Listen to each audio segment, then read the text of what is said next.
I'm MFG Deez, and this is the May 9th episode of Fire Made of Trash for NXT. You know what time it is. Hit that intro.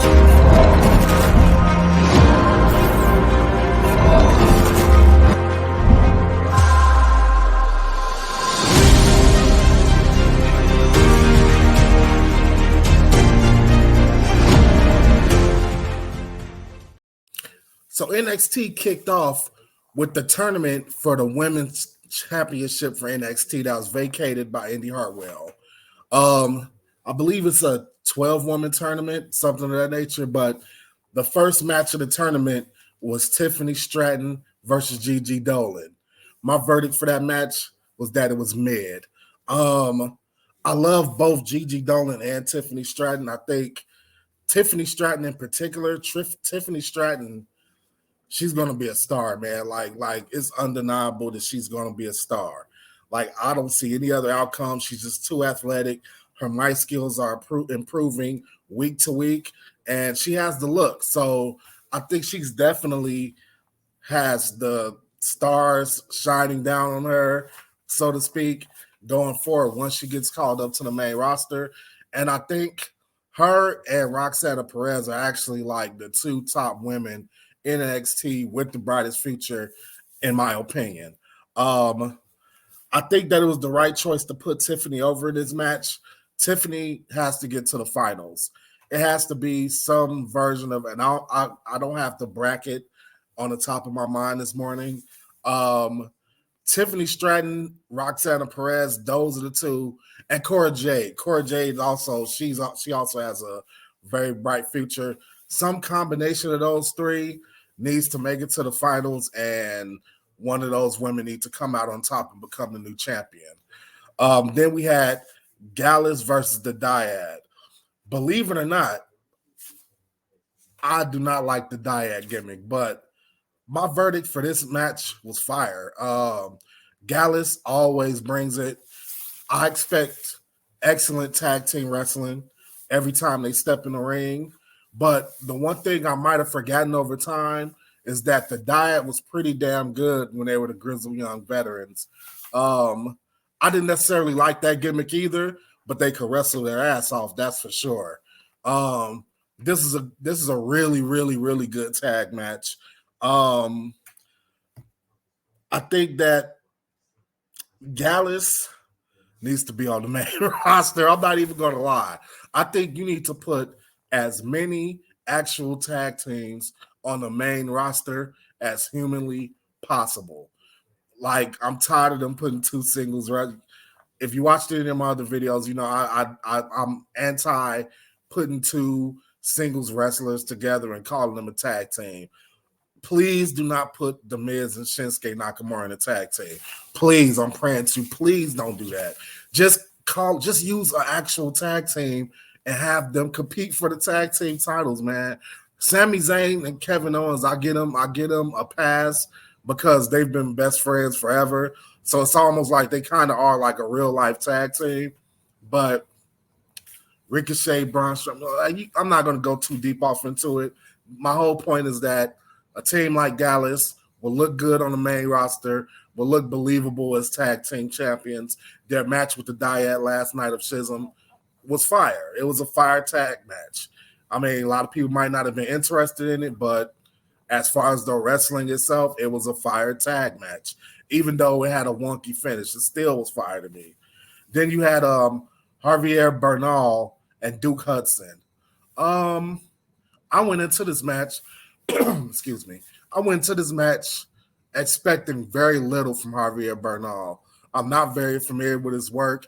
Every time I've seen him backstage, he's just been presented as like this annoying guy backstage that doesn't mind his business. And he had a match here with Duke Hudson. Duke Hudson, I don't like the whole chase you thing, but I digress. Duke Hudson was obviously able to come out on top. Javier Bernal lasted longer than I expected him to, and it was a solid match. So my verdict for Javier Bernal versus Duke Hudson was mid. It was okay. It was an okay match for what it was. Then we had Eddie Thorpe and Damon Kemp. I'll tell you this right now. My verdict for this match is actually fire because I was pleasantly surprised by this match. Two fairly unknown guys, unless you're like one of those NXT hardcore watch every week, even after Black and Gold 2.0 to now. Like if you're watching NXT week to week to week, these two guys are probably known to you. But for me, someone who took a break from NXT because I was pissed off that Black and Gold was gone, I was pleasantly surprised by Eddie Thorpe and Damon Kemp. Eddie Thorpe is good, man. Like he's good. I like his gimmick because you don't see, and I don't even want to call it a gimmick because it's probably like who he really is. I think it is who he really is. Excuse me. I like he's different than anything we've seen like in recent WWE history. Um, Him representing his Native American heritage. I mean, you rarely get to see that in WWE. And he came, and not only that, but he's like an excellent wrestler. He took it to get Damon Kemp. Damon Kemp, he's a really unlikable character. I mean, he kind of comes off as a scumbag to me, which means that like he's probably doing his job, but he doesn't present as somebody who should be playing this whole scumbaggy kind of character. I really don't even know what Damon Kemp's character is. Like he even seemed out of place when he was in Diamond Mine. So I'm not sure exactly what the deal with Damon Kemp is, but he is a great mat wrestler. He's really good on the mat. So you could always have a Damon Kemp on the roster. Like there's a ton of things you can do with Damon Kemp and have him be successful, but I just don't know what the hell they're doing with him right now. Like he rarely appears. When he does appear, he's being a scumbag. I think he's better off being in a tag team with another mat wrestler, or even honestly, I kid you not. Let me fantasy book for a little bit here. Let me fantasy book. Let's say, for instance, Otis, goes off with Maxine, and Chad Gable's by himself. Let's say he's by himself, and we're going to say that Chad Gable doesn't get the single push like they've been rumoring forever. He doesn't get the single push. So you could call up a Damon Kemp and just kind of have him learning under the wing of Chad Gable because they're both mat wrestlers. So I think something like that would definitely work. I mean, Alpha Academy doesn't have to die. I mean, I think Chad Gable deserves a singles push, just like I think Otis deserves a singles run. Call up Damon Kemp because he seems to be floundering in NXT, and it's not because of like his skills. It's because it just doesn't seem to be any place for him. He doesn't fit in like anywhere on NXT. Then you had the piece of match between Dragunov and Dijak. Let me tell you something right now. I'm going to give this a mid. This is a mid match, and it wasn't mid, but when these two have a full match, it's a lock, an absolute lock that match is going to be fire. Absolute lock. Like the match ended, Dijak beat the shit out of Dragunov. Okay, he beat the shit out of Dragunov. So the match ended disqualification. But when these two actually get to go at it, like in a no DQ match, oh my God. Like it's going to be, that match is going to be off the charts. Like I'm calling that match fire right now for whenever it happens. It's probably going to happen at Battleground. And that match is going to be off the chart. I mean, it kind of sucks, man, honestly, that, and correct me if I'm wrong in the comments. I think that Battleground is on the same night as Double or Nothing. I live in Las Vegas, full disclosure. I'm hoping I can make it to Double or Nothing. We'll see. But if I can, it's not going to be hard to say. I'm going to watch Double or Nothing instead of Battleground. That's just the way it is. But it sucks that they're on the same night. I'll just put that out there now. Then we had Tyler Bate and Charlie Dempsey.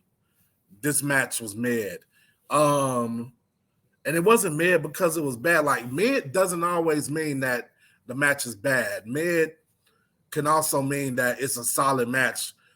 It was a solid standard match on the middle of a regular show, which is what this was, man. I think Tyler Bate is awesome. I think Charlie Dempsey is awesome. Like Charlie Dempsey, he reminds me so much of like Dean Ambrose. And I'm not going to say John Moxley because I think Dean Ambrose and John Moxley are two different characters. He reminds me of Dean Ambrose. Like, kind of like he has the whole, like, I don't know how to explain it, but that's who he reminds me of. This match would have been better if there was no outside interference involved. I thought that was kind of ridiculous. Like, you let two guys that can wrestle as good as these guys just go at it. You don't need all the theatrics and outside shenanigans and all that crap. Just let these dudes go because these dudes can go in the ring. And then like one of the few promos of the night that I actually graded, Dragon Lee Noam Dar's promo. Well, it was trash, but that's okay. Noam Dar has always been a little bit goofy, a little bit silly, whole like Alicia Fox thing he was doing some years back. He's always been goofy, so I kind of always expected that with him. And Dragon Lee's value isn't in his promo skills. Dragon Lee just needs to be sent to the ring and be an excellent wrestler, and that'll just put butts in the seats itself. So yeah, that promo was trash, but it's okay. Then you had Briggs and Jensen versus Hank Walker and Tank Ledger. Aesthetically, I do not like Tank Ledger. I've said this before. I do not like Tank Ledger aesthetically. I don't like the whole, and you say I'm nitpicking, whatever. I don't like the whole one-legged like wrestling. I don't like that. I'm sorry. He's too big to dress like that, man. But believe it or not, I gave this match a fire. I never thought Tank Ledger would get a fire match out of me this early in his NXT career, but he did. But he mostly got it from getting his ass whooped. So I mean, there is that. I've been hard on Briggs and Jensen, but the physicality in this short match deserved a well-earned fire. And honestly, I'm gonna be honest, I wouldn't mind if those four guys and Fallon Henley like to just be a stable, to be honest. I don't know what the stable would be called, but like just like hard hitting, beer drinking, like just like strong dudes. Like I think that'll be a really good stable, to be honest. They had Kiana James and Lyra Valkyrie. This match was mid. I knew Lyra Valkyrie was going to win the match. I haven't been overly impressed by Kiana James or Lyra Valkyrie, but I mean they have time to keep improving. I'm the type of person like you got to be able to go on the mic a little bit and have some good like chops in the ring for me to like really like be feeling what you're doing. And I think that these two haven't done that yet, but it was a mid match because the match was solid. Then we had the main event, Trick Williams and Braun Breaker. This match was mid, man. And like the whole match, the entire time before Trick Williams did the bookend, because I don't want people to be like, oh, you only saying that because he did the bookend. From the way Trick moves, like Trick is tall. So I was like, man, this dude should really be wrestling like Booker T. Like that just seems like it would be like an excellent fit to me if Trick Williams like adopted like Booker T style. Hell, let him do the scissors kick. But he ended up doing the bookend like right after I thought that. So I was like, yeah, I'm telling you, Trick Williams like build him up as like the next Booker T, and you got another star right there. Braun Breaker tore his ass in half, man. As much as I love Trick, Braun tore his ass in half. Then Carmelo came and he got his ass torn in half. That's pretty much it for that match. That Braun Breaker Carmelo Hayes match is going to be pretty good. It's going to be pretty good.